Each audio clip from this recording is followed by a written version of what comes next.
এখানে দেখতেছেন এগুলো হলো সাদা লজ্জাপতি। সাদা লজ্জাপতি চিনাটা অনেক কষ্টকর, কিন্তু এগুলা বেশিরভাগ পাহাড় পর্বতে এই লজ্জাপতি গাছ হয়। লজ্জাপতি গাছের পাতায় যখন আপনি হাত দিবেন, পাতাগুলা সাথে সাথে লজ্জা পেয়ে যাবে, কিংবা পাতাগুলা আপনার বটে যাবে।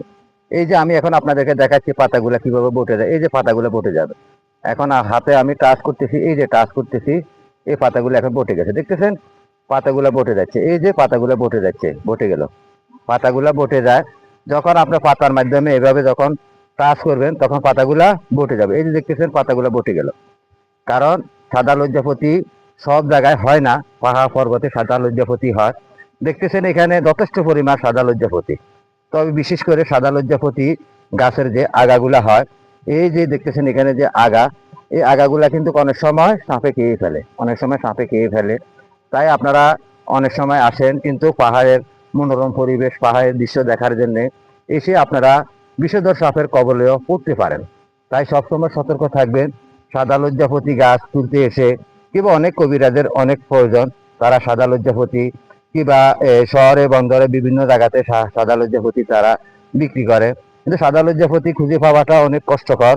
সাদা লজ্জাপতি সবাই পায় না। দেখতেছেন এখানে এই যে সাদা লজ্জাপতি আমি দেখাইতেছি, এই যে পাতাগুলো এখন বটে যাবে, এই যে বটে গেছে, এই যে দেখতেছেন পাতাগুলা বটে গেছে, এইগুলো হলো সাদা লজ্জাপতি।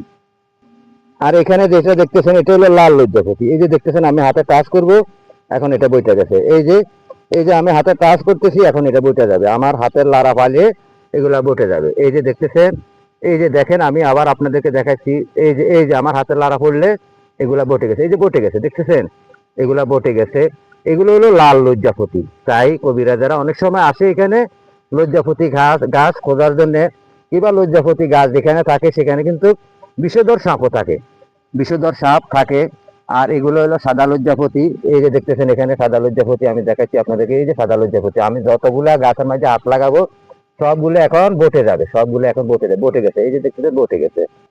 আর সাদা লজ্জাপতি একটু আস্তে বটে, সাথে সাথে বটে না, আস্তে আস্তে আস্তে আস্তে। এই যে দেখতেছেন আস্তে আস্তে আস্তে এটা এখন বটে যাবে। এই যে এটা এখন বটে গেছে, এই যে বটে গেছে।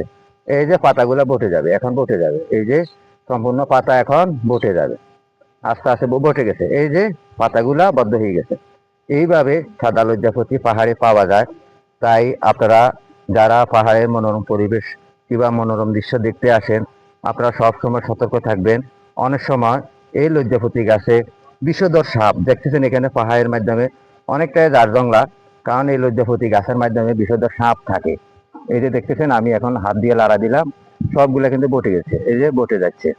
তাই প্রিয় বন্ধুগণ, আপনাদের কাছে আমি যে ভিডিওটা দিচ্ছি, আমার এই ভিডিওটা কেমন লাগে অবশ্যই আপনারা কমেন্ট করে জানান। সাদা লজ্জাপতি বেশিরভাগ আপনার এমন কিছু পাহাড়ে জন্ম নেয় যে সেখানে মানুষের কোনো সমাগম নাই, কিংবা সেখানে অনেকে বলতে পারে না যেখানে সাদা লজ্জাপতি থাকে। যেখানে সাদা লজ্জাপতি আছে কিন্তু সেখানে বিষধর সাপও আছে। তাই সবসময় সতর্ক থাকুন।